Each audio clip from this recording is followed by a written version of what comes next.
before we bid a fond farewell to Beto, we have to read his thank you note. He's written a long thank you note from the road, brah. And we would be remiss if we did not pay this final tribute to Beto. He says, our campaign has been about seeing clearly, speaking honestly, and acting decisively in the best interests of America.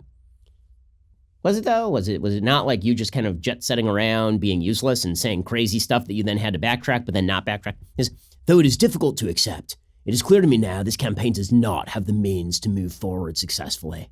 My service to the country will not be as a candidate or as the nominee. Acknowledging this now is in the best interest of those in the campaign. It's in the best interest of this party as we seek to unify around a nominee, bro. It's in the best interest of the country. And then he says that it's all about him fighting. This campaign was about him fighting fear by threatening to take away your gun and destroy your church. He says, I decided to run for president because I believed I could help bring a divided country together in common cause, brah, to confront the greatest set of challenges we've ever faced. It's always funny to me when people say things like we're confronting the greatest set of challenges we've ever faced. Our unemployment rate is 3.6%. During the Great Depression, our unemployment rate was like 20. We are not segregating our schools or our water fountains. We're not having a civil war. We're not having race riots against black people in Tulsa. We're not having Vietnam War era riots. Really, like the biggest challenge our country has ever faced is a guy you don't like being president because he says weird things on Twitter. Like that. That's the Democrat pitch. He says, I knew that the most fundamental of our challenges is fear. The fear that Donald Trump wants us to feel about one another. The very real fear that too many in this country live under. The fear we sometimes feel when it comes to doing the right thing, especially when it runs counter to what is politically convenient or popular. I still know we can reject and overcome those fears and choose instead to be defined by our ambitions and our ability to achieve them. And it kind of like flicks his locks out of his face and continues, we should be proud of what we fought for and what we were able to achieve. What you were able to achieve is one of the worst presidential campaigns in modern American history. You started off at near double digits and you ended like before Cory Booker's campaign ended.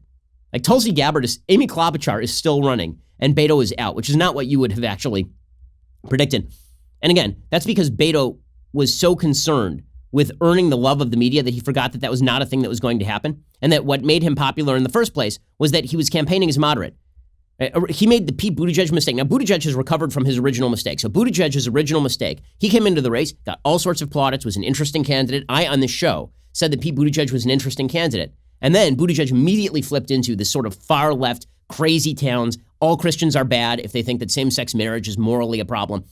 He moved over there. And immediately his support started to recede. Then he started attacking Elizabeth Warren and his support started to rise again. Beto jumped into the race. And he was considered sort of a moderate alternative to Ted Cruz in Texas. And suddenly he was like, I'm taking all your guns. I'm saying all the things Democratic voters want me to say. So that is, and it failed. It failed for him.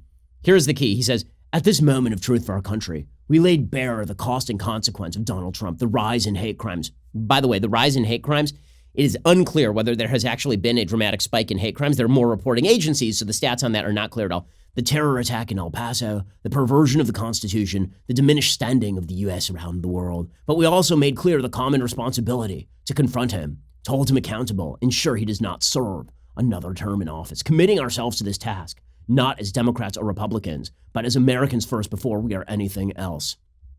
So, yeah, Beto is done. And as I say, he can return back to eating, New Mexican dirt after he lost to Ted Cruz. He literally went to New Mexico, picked up dirt, and ate it. So I guess now he's going to move on to like Utah or something. Did you know that every like on this video creates one additional leftist tier? Don't ask me why. That's called science. To take advantage of this amazing opportunity, hit the like button.